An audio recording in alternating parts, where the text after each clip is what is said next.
আসসালামু আলাইকুম। এটিএন বাংলা সংবাদে সবাইকে স্বাগত জানাচ্ছি। তানিয়া ইসলাম রাত্রি। রাজধানীর এভারকেয়ার হাসপাতালে নিবিড় পর্যবেক্ষণে থাকা বিএনপি চেয়ারপারসন বেগম খালেদা জিয়া চিকিৎসা গ্রহণ করতে পারছেন বলে জানিয়েছেন তার ব্যক্তিগত চিকিৎসক ও দলের স্থায়ী কমিটির সদস্য ডাক্তার এজেডএম জাহিদ হোসেন। একই সঙ্গে খালেদা জিয়ার চিকিৎসা নিয়ে গুজবে কান না দেওয়ার অনুরোধ জানিয়েছেন তিনি। খালেদা জিয়ার সর্বশেষ শারীরিক অবস্থা ও চিকিৎসা নিয়ে দুপুরে হাসপাতালের মূল ফটকের সামনে সংবাদ সম্মেলনে ডাক্তার জাহিদ বলেন, দেশবাসীর দোয়ায় বিএনপি চেয়ারপারসন সুস্থ হয়ে ফিরে আসবেন বলে আশা করছেন চিকিৎসকরা। বেগম জিয়াকে চিকিৎসা দিতে আজ লন্ডন থেকে আসছেন বিশেষজ্ঞ চিকিৎসক দল। তিনি আরো জানান, দলের ভারপ্রাপ্ত চেয়ারম্যান তারেক রহমান সার্বক্ষণিক চিকিৎসার বিষয়ে তদারকি করছেন। সরকারের উপদেষ্টারাও সার্বিকভাবে খোঁজ রাখছেন এবং সহযোগিতা করছেন। বেগম জিয়ার শারীরিক অবস্থার বিষয়ে ডাক্তার জাহিদ ও দলের পক্ষে রুহুল কবির রিজভির বক্তব্য ছাড়া অন্য কারো বক্তব্য প্রচার না করার আহ্বানও জানানো হয়। আল্লাহর অশেষ মেহেরবানিতে ডাক্তাররা যে চিকিৎসা দিচ্ছেন সেই চিকিৎসা উনি গ্রহণ করতে পারছেন। কোনো ধরনের গুজব ছড়ানো এবং গুজবে কান না দেওয়ার জন্য বিনীতভাবে পরিবারের পক্ষ থেকে, দলের পক্ষ থেকে আপনাদেরকে আমরা অনুরোধ করছি। ইউকে থেকে ওনাকে দেখার জন্য বিশেষজ্ঞ আসবেন এবং ওনারা দেখবেন।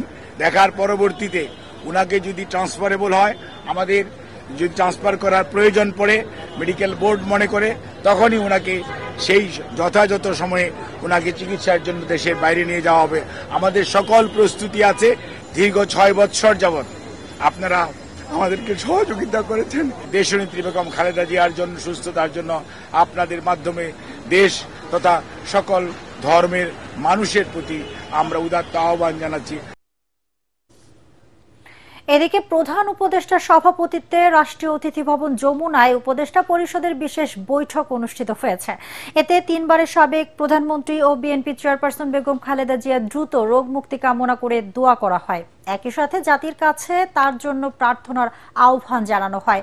সভায় বেগম খালেদা জিয়ার বর্তমান শারীরিক অবস্থা বিবেচনায় হাসপাতালে তার নির্বিঘ্ন চিকিৎসা, প্রয়োজনে উন্নত চিকিৎসার জন্য বিদেশে নিয়ে যাওয়ার পরিকল্পনা, নিরাপত্তা ও যাতায়াতের সুবিধা এবং উচ্চ মর্যাদা বিবেচনায় তাকে রাষ্ট্রের অতি গুরুত্বপূর্ণ ব্যক্তি হিসাবে ভিভিআইপি ঘোষণা করার সিদ্ধান্ত নেওয়া হয়।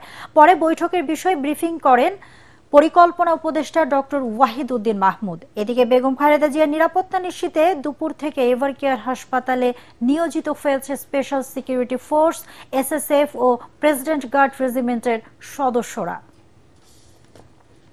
বেগম খালেদা জিয়ার বর্তমান শারীরিক অবস্থা বিবেচনায় হাসপাতালে তার নির্বিঘ্ন চিকিৎসা, প্রয়োজনে উন্নত চিকিৎসার জন্য বিদেশে নিয়ে যাওয়ার পরিকল্পনা, তার নিরাপত্তা ও যাতায়াতের সুবিধা এবং উচ্চ মর্যাদা বিবেচনায় তাকে রাষ্ট্রের অতি গুরুত্বপূর্ণ ব্যক্তি ভিভিআইপি ঘোষণা করার সিদ্ধান্ত নেওয়া হয়।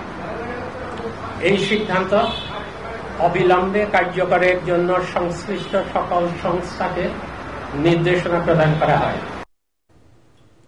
দল বা পরিবার সিদ্ধান্ত নিলে বিএনপি চেয়ারপারসন বেগম খালেদা জিয়াকে চিকিৎসার জন্য বিদেশে পাঠাতে সরকার প্রয়োজনীয় ব্যবস্থা ও সহযোগিতা করবে বলে জানিয়েছেন পররাষ্ট্র উপদেষ্টা তৌহিদ হোসেন।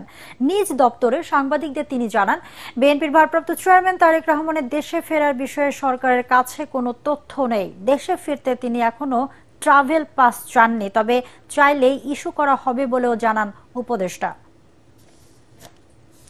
আগামী জাতীয় নির্বাচন ও গণভোট নিয়ে ইসির প্রস্তুতি চমৎকার হলেও ভোটে বড় চ্যালেঞ্জ আছে বলে মন্তব্য করেছেন ঢাকায় নিযুক্ত ইউরোপীয় ইউনিয়নের রাষ্ট্রদূত মাইকেল মিলার। ত্রয়োদশ জাতীয় সংসদ নির্বাচনকে সামনে রেখে আগারগাঁওয়ের নির্বাচন ভবনে প্রধান নির্বাচন কমিশনার এএমএম নাসির উদ্দিনের সাথে বৈঠক করে ইউরোপীয় ইউনিয়নের 4 সদস্যের প্রতিনিধি দল। বৈঠক শেষে ইউর রাষ্ট্রদূত বলেন, সিসির সাথে জুলাই চার্টার নিয়ে আলোচনা হয়েছে।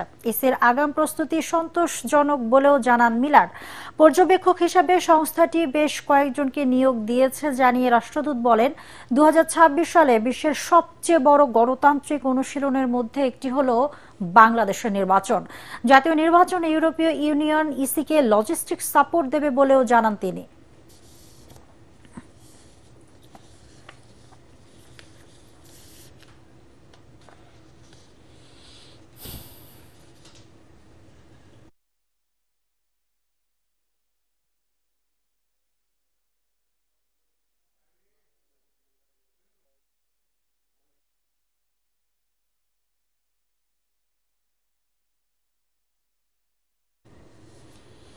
দর্শক, পরবর্তী সংবাদ দেখার আমন্ত্রণ জানিয়ে এখনকার মতো শেষ করছি। এটিএন বাংলা সংবাদ ইউটিউবে দেখতে ব্রাউজ করুন youtube/ATN বাংলা নিউজ। ধন্যবাদ সবাইকে।